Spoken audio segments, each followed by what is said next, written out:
Este viernes Cristina Fernández de Kirchner va a estar en el Chaco, va a recibir un doctorado honoris causa de parte de la Universidad del Chaco Austral y va a estar disertando. El tema de su intervención va a ser la insatisfacción democrática. La insatisfacción democrática. Yo no sé qué va a decir Cristina.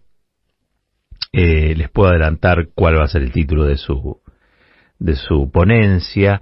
Imagino que va a aludir a lo que muchas veces desde los micrófonos del Destape habrán escuchado y que tiene que ver básicamente con el grado de desazón, el grado de escepticismo y que produce la democracia cuando no resuelve los asuntos concretos de la vida cotidiana, ¿no? Digo, cuando queda siendo solamente una palabra vaciada de contenidos, pero que en los hechos no se traduce en políticas públicas de inclusión o que mejoren la calidad de vida de la gente. Eso genera, obviamente, una insatisfacción. Y es la insatisfacción con una forma de democracia, es decir, una democracia que no da respuestas, o una democracia carente de ambición por la transformación, ¿no? Una democracia formal. En los hechos, un no hacer mucho o un no hacer nada entre elección y elección. Imagino yo que puede ir por ese lado. Eso da lugar a grandes rebeliones, que muchas veces no se dan en los marcos de grandes revueltas, sino simplemente rebeliones que tienen que ver con un enojo desorganizado, un enojo alimentado también por las redes sociales, un enojo alimentado por los medios de la comunicación concentrada también, que se traduce en el voto a personajes excéntricos que son muy peligrosos, ¿no? Siempre mencionamos el caso de Milei aquí, pero bueno, podríamos estar hablando también de otros o de otra. Esa es una forma de castigo. Es una forma de castigo que tienen muchas personas que no se sienten contenidas y que en su insatisfacción son capaces de allanarle el camino a estas expresiones que incuban la destrucción misma de la democracia. Porque Milei no es solamente el despelucado, excéntrico que aparece por la televisión. Milei es la puerta a la apertura, es la puerta que se abre al negacionismo en la democracia argentina. Es la negación del nunca más. Milei es un peligro alimentado por muchas corporaciones, también por parte de la casta que él mismo critica, por la televisión, por los medios, para, entre otras cosas, ofrecerle a la gente una alternativa para castigar a la política que no hace mucho por resolver los problemas de la vida ordinaria. Hace muchos años, muchos lo recordarán porque esto es sabido, una película llamada Aprile. Aprile, dirigida y protagonizada por Nanni Moretti, gran actor, Nanni Moretti, y hay una escena en la que él mira a través de la tele un discurso de Máximo D'Alema, que era en ese momento el premier, un tipo que venía del Partido Comunista, que después se había transformado en un socialdemócrata, y estaba atento Nanni Moretti, no me acuerdo cómo se llamaba el personaje exacto, ¿no? Pero mirando la pantalla, esperando que D'Alema dijera algo de izquierda.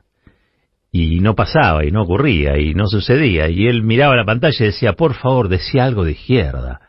Le imploraba a D'Alema que dijera algo de izquierda. Nunca lo dijo.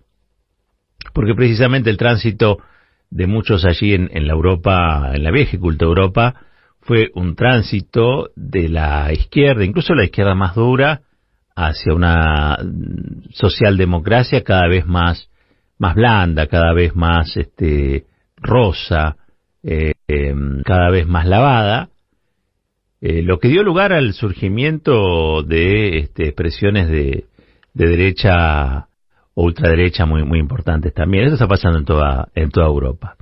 Pasa incluso en Francia, ¿no? Y eso tiene que ver mucho con la insatisfacción democrática, porque es verdad, esa insatisfacción democrática llevó a la escena política francesa a dirimir sus liderazgos entre una derecha también lavada y una ultraderecha como la de Le Pen, ¿no? Jean-Marie Le Pen, que en este caso era la hija, ¿no?, de Le Pen, el histórico xenófobo francés.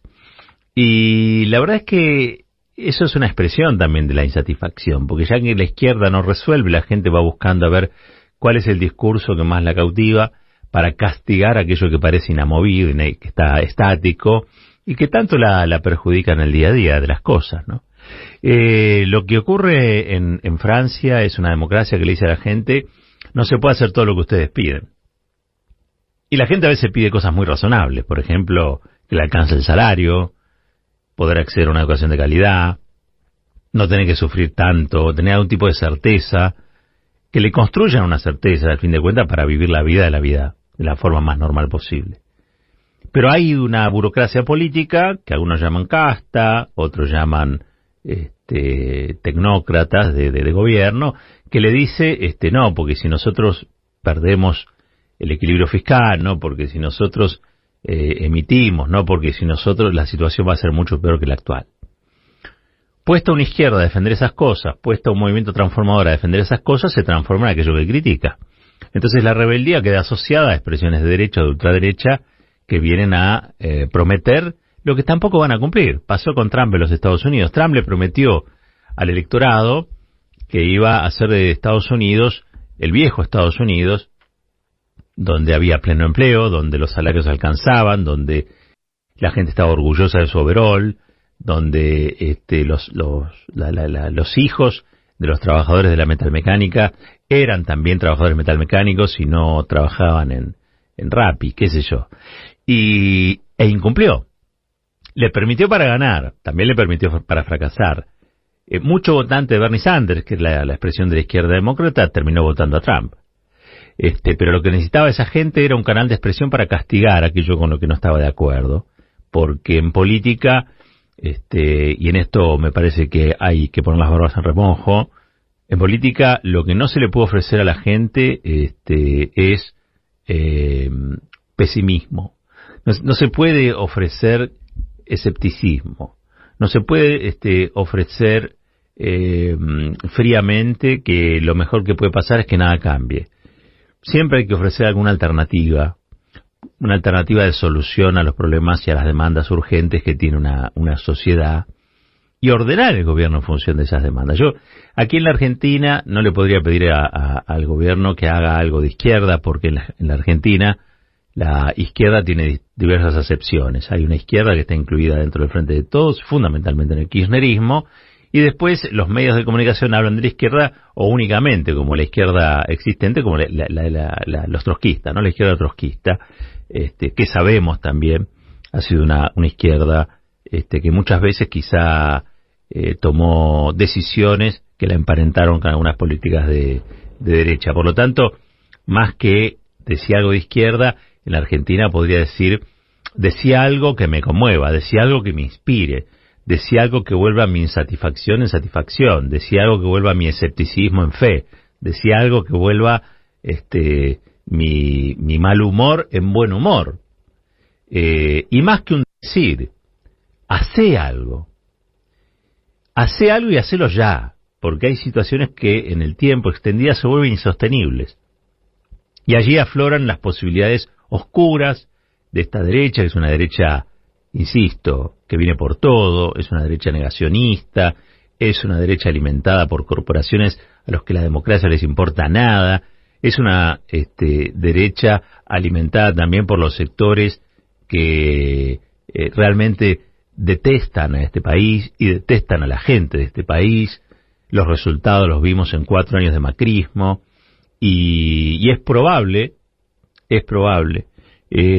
que esos mismos sectores que incluso sobre el final empezaron a tomar distancia de Macri, sectores empresarios, sectores de la banca, de las empresas petroleras, bueno, empiecen ahora a fabricar este esperpento y sea este esperpento captador de votos de gente que está irritada, ¿no?, resentida con esto que ocurre, con esto que sucede.